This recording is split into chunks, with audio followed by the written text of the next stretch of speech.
I've got some advice for parents of autistic adults. I'm Nicholeen Peck, and I teach all over the world about parenting, good communication, how to build strong family bonds, child development, and education, all through the lens of the principle self-government. And in this video, we're talking about what parents can do to help their autistic adults. In this video, we're going to talk about how parents can set up an environment that is encouraging, that gives clear advice to their autistic children who happen to be an adult, who provides the structure that they need, the freedom that they need, but also the accountability that they might need as they're living within the family unit.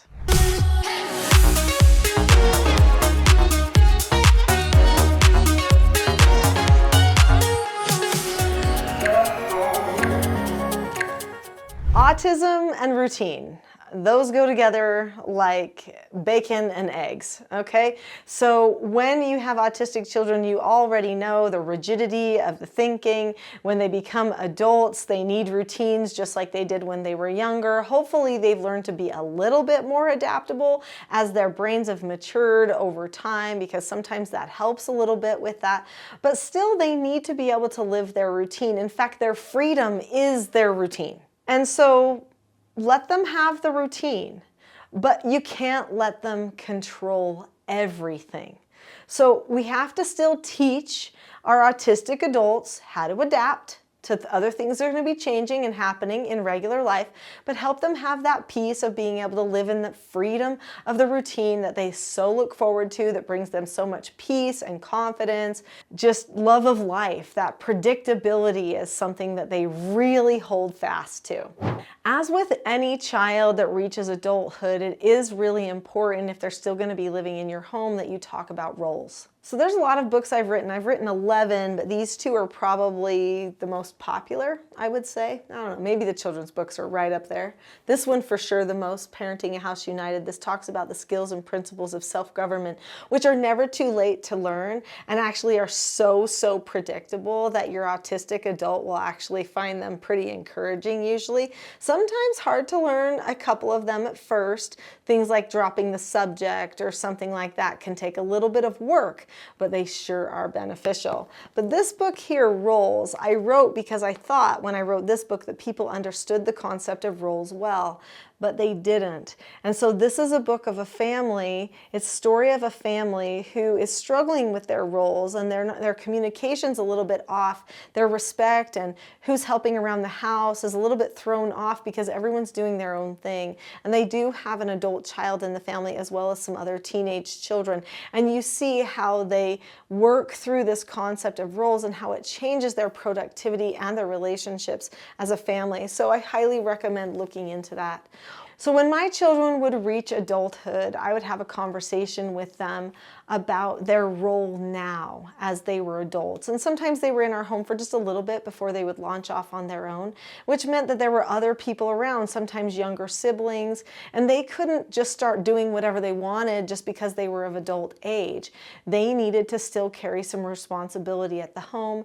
They needed to have the freedom to pursue their life and get ready to launch and carry on with all their responsibilities, but they needed to also not forget that they were part of a family unit and part of a group. So have conversations with your autistic son or daughter about what it means to be an adult living in your house now. Make sure that there's clear expectations, that they understand if there are certain responsibilities that they have to do, if there are certain chores maybe on a regular basis, that they know when those things need to be done and how to fit them into their schedule.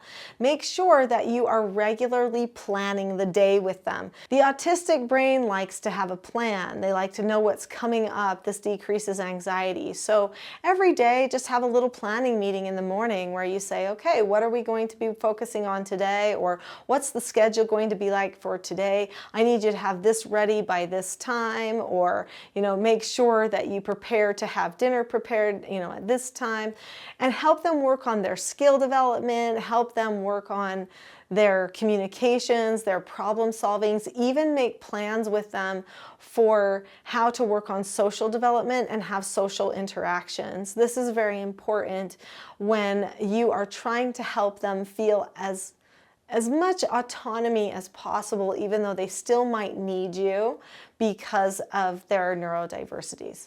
There's a type of meeting that I did with my children all through growing up, and even when they were adults living in my home, and it was a weekly meeting. We called the meetings mentor meetings. I actually have mentor journals that you can use to do these meetings, and they focus on 4 areas of development that a person has. And whether somebody's autistic or they're neurotypical, these meetings are beneficial because it's a time to analyze and establish what your goals are, how you've done with your goals, and where you're going to be moving to from here. This is what the mentor journal looks like on my website, and as you can see on the inside, there's actually 1 page for each week. So you would have the meetings with the person each week.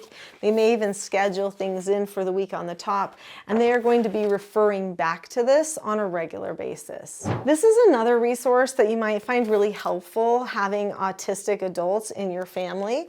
This resource is called a SOTAS workbook. There's a problem-solving exercise called the SOTAS exercise.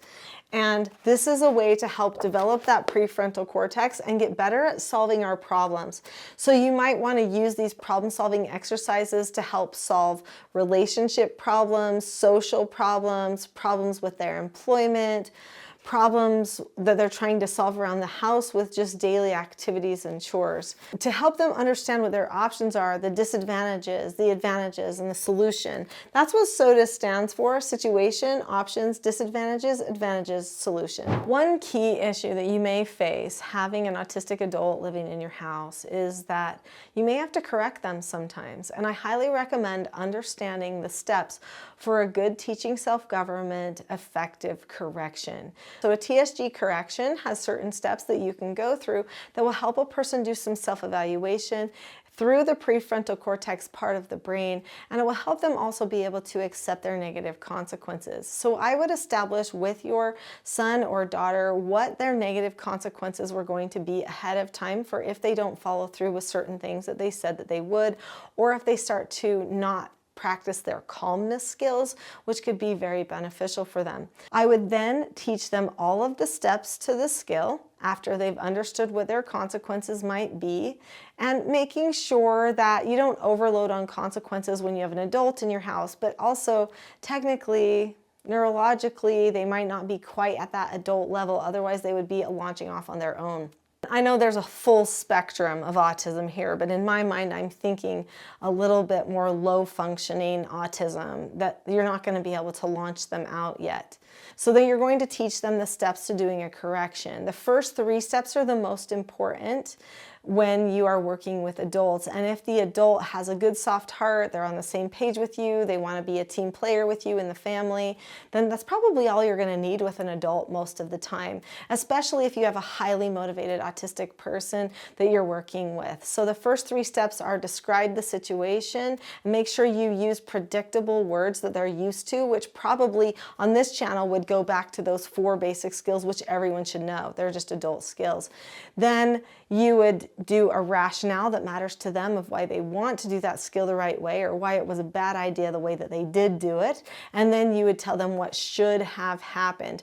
Now, if you're choosing to use negative consequences because you feel like those 3 steps won't create action, then you would after that tell them what negative consequence they earned, and you would go through the practice sessions of practicing it the right way and praising them for doing that and that kind of thing. And so all of those steps for that skill are actually located in the book Parenting a House United. So since calmness is so important, the calmness should be the baseline for everything.